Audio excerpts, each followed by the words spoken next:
So in my ward, we have a number of shelters and a number of drop-in programs.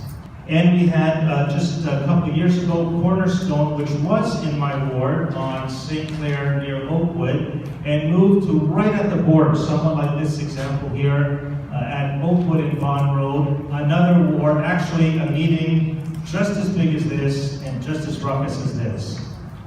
And you know what? Every one of them went through. Each one of those developments went through. And I'll tell you, the Cornerstone is a good one. It went from St. Clair and Winona, and now it's at Vaughan and Oakwood. There's a community group that got established around it. Some of them were hesitant at first. Guess what? Now they are that shelter's biggest champions. They bring the donuts, they bring baked goods, they help fundraising, they meet, like, honestly, you may think it's crazy, but I've seen it time and time and time again. And maybe it won't happen here, but I'll bet you in 2 years we'll have a very, very different country. Let me ask a question.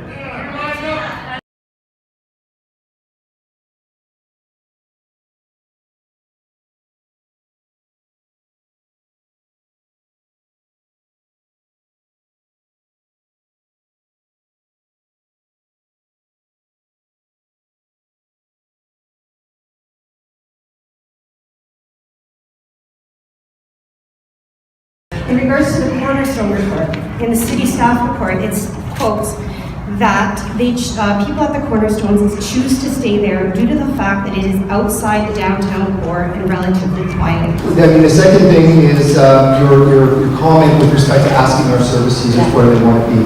Well, I'll let you know, we're doing focus groups at Season House right now, and first off, where people want to be, they want to be in housing, and they want to be in housing with supports, absolutely. So Secondly, they do not want to be in the downtown core with 500 other people, 1,000 other people in some of our downtown wards to try and seek support. They would like to be in places that have community, places that I can understand. You have very passionate people in this community, and I think that this is So your best practice shelters, such as the Fort York shelter, would be a better fit for Ward 11 and 13 as opposed to an emergency shelter.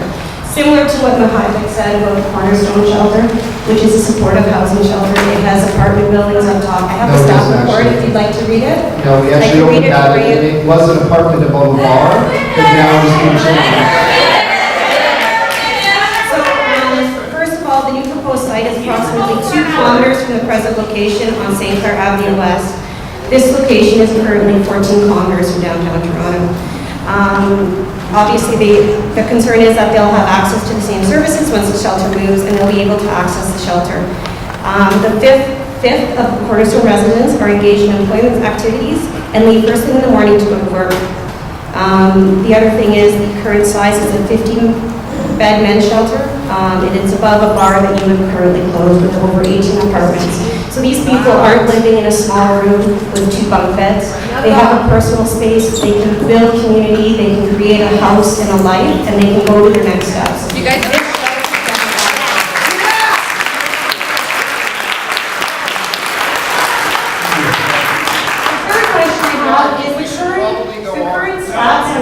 Housing is 43% spent on housing costs. Our neighborhood has been defined as 30%, so I think we're 13% below the Canadian average in terms of housing costs. So it doesn't quite support your identification of the need for an emergency shelter in our area.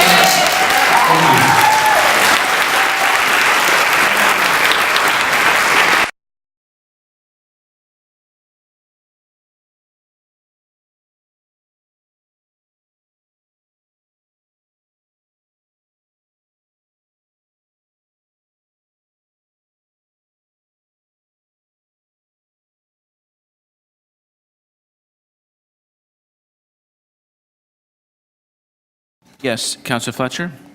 Were you able to look at some of the suite of options that have been added to a shelter, such as the Cornerstone shelter when it moved from one location to another, entire suite of support systems? Have you reviewed those?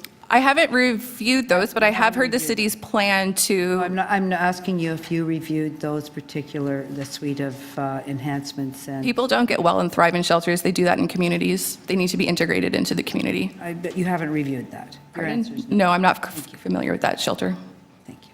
Have you looked at any of the enhancements, improvements that were introduced during these types of discussions at council, let's say for Cornerstone shelter? Have you had a chance to review those? I am not familiar with Cornerstone, but I am familiar with best practices, and this is not an example of best practice. Well, I'm asking if you're familiar with what we're working towards a best practice in the introductions. Can I ask the same? Councillor Fletcher? I just wondered if you'd had a chance to look at some of the other shelters that were cited and some of the best practices.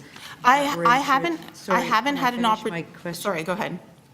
And some of the best practices that had been introduced there, actually with, from motions by councillors at that time, an economic development strategy, youth workers, community health officer, building inspection, safe, a number of things that were added on. Have you had a chance to look at those at all? I don't think it's my duty to do that. I think that's the duty of the city to bring that forth to me as a resident. I don't think I need to do that Given digging. that you're here now, and I'm just asking Yeah. if anybody directed you to some of No, those? no, no. Or you've had a chance to look at the Cornerstone shelter or the I've- Hope shelter and some of the many additions that were added for the community development side? Nobody brought that forward at all. Thank you for telling me that.